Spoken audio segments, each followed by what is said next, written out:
എൻ്റെ മുത്തേ, എൻ്റെ മുത്തുമണി ഉറങ്ങിയാണ്. എൻ്റെ പൊന്നേ ഉറങ്ങിയാണ്. ഈ ടീപ്പോടെ എടുത്ത് കിടന്ന് ഉറങ്ങിയാണ്. മലക്കറി അരിയുന്ന ടീപ്പോടെ എടുത്ത് കൊച്ചി കിടന്ന് ഉറങ്ങിയാണ്. എൻ്റെ കൊച്ചു പാവ കൊച്ചാണ്, ചുന്നര പൊന്നാണ്. വെള്ളപ്പുറത്തൊക്കെ അടിയൊക്കെ കൂടി മുഖത്തൊക്കെ ഇച്ചിരി ബോർഡലെല്ലാം വരും. അത് വേറൊരു സത്യം. അവിടെ ഒരു ബോർഡലുണ്ട്, അത് വേറൊരു സത്യം. പിന്നെ പാവമാണ്, ചുന്നര കില്ലാടിയാണ്, ചുന്നര മുറ്റാര മണിയാണ്, മുറ്റാര മണിയാണ്. പിന്നാണെങ്കിൽ പാവം പൊന്നാണ്. പിന്നെ തടവാൻ വേണ്ടി ഇങ്ങനെ കിടന്ന് തരും. ഇങ്ങനെ തടവണമെന്ന് പറഞ്ഞാൽ ഭയങ്കര ഇഷ്ടമാണ്. തടവുന്ന ഭയങ്കര ഇഷ്ടമാണ് കൊച്ചിന്. മുത്താണ്, മണിയാണ്, തങ്കപ്പൊന്നാണ്. ആരെയും കൂടി അടിക്കൊന്നും പോകത്തില്ല. എല്ലാവരും വന്ന് എൻ്റെ മോനെ അങ്ങ് തുപ്പനെ ചവിട്ടി കൂട്ടും. അല്ലേ മക്കളെ? അത് ഇച്ചിരി തടിയൊക്കെ ഉള്ളതുകൊണ്ട് അവരെല്ലാം കയറി അങ്ങ് അറ്റാക്ക് ചെയ്യും. പക്ഷേ ഞാൻ ഉമ്മച്ചിയോടൊക്കെ അങ്ങ് ഇണങ്ങി താമസിച്ചുകൊണ്ട് എനിക്ക് ഭയങ്കര ദേഷ്യമൊന്നും അറിഞ്ഞുകൂടാ. ഞാനാണെങ്കിൽ പാവമായിട്ട് എല്ലാവരും എന്നെ കയറി അങ്ങ് അയച്ചു തരും. ഞാനങ്ങ് പഞ്ചപാവം അങ്ങ് ആയിപ്പോയി. എന്താ ചെയ്യാൻ പറ്റും?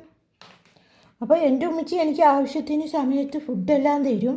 പിന്നെ എന്നെ നല്ലോണം നോക്കും, ആരോടും അടുക്കി വിടത്തില്ല. പക്ഷേ അപ്പുറത്ത് ഒരു പെണ്ണുണ്ട്. ആ പെണ്ണിനെ ഞാനൊന്ന് കാണാൻ പോകുമ്പോൾ വേറെ അവന്മാർ എന്നെ ഒന്ന് അറ്റാക്ക് ചെയ്യും. ഞാനും തിരിച്ചങ്ങ് അറ്റാക്ക് ചെയ്യും. പക്ഷേ എനിക്കാണ് ഇഞ്ചുറി പറ്റുന്നത്. എന്നെയാണ് അവന്മാർ കടിച്ച് പന്നരാക്കുന്നത്.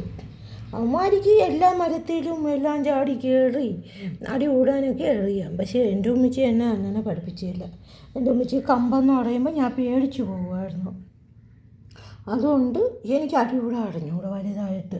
അതുകൊണ്ട് ഞാൻ ആഹാരം കഴിക്കും, എൻ്റെ ഉമ്മച്ചിയെടുത്ത് കിടക്കും. പിന്നെ വല്ലപ്പോഴും ഒക്കെ അയലത്ത് പോകുമ്പം പെൺപിള്ളേരെല്ലാം കാണും. പക്ഷേ അപ്പം കുന്നന്മാർ വരും, ആൺപിള്ളേർ വരും, എൻ്റെ കൂട്ടുകാർ വരും.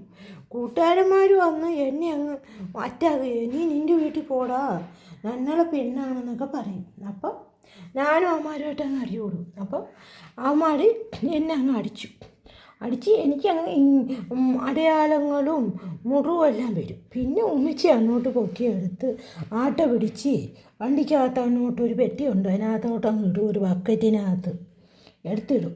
ഇട്ടിട്ട് കഴുത്തിടുമല്ല, ഒരു തുഴലെടുത്തങ്ങ് കെട്ടും. തട്ടി നേരെ അങ്ങ് മൃഗാശുപത്രിയിലോട്ട് കൊണ്ടുപോകും. മൃഗാശുപത്രിയിലോട്ട് കൊണ്ടുപോയപ്പോൾ അവർ 3 ഇഞ്ചക്ഷൻ എപ്പോഴും അങ്ങ് എടുക്കും. എടുത്തിട്ടും കുറേ പൊടിയും ആൻറ്റിബയോട്ടിക് ഗുളികയും ഒക്കെ ഇങ്ങനെ എഴുതി തരും. അങ്ങനെ ഒരു ഭയങ്കര മുറിവായിരുന്നു, അങ്ങോട്ട് ഉണങ്ങി വരുന്നതേ ഉള്ളൂ. പിന്നെ ഉമ്മച്ചി പറയുന്ന കേട്ട് ഞാൻ എൻ്റെ വീട്ടിൽ വന്നാൽ കിടക്കും. കണ്ട, പിന്നെ ഉമ്മച്ചി ചോറും കറിയും വെച്ചിട്ട് വരട്ടെ. ഉമ്മച്ചി രാവിലെ പാലില്ലാഞ്ഞുകൊണ്ട് കടയിൽ പോയി പാല് മേടിച്ചെന്ന് വയറുനിറയെ ഒരു ഗ്ലാസ് പാല് ഞാൻ കുടിച്ചിട്ട് ഉടങ്ങിയാണ്. വെക്കട്ടെ ഉമ്മച്ചി.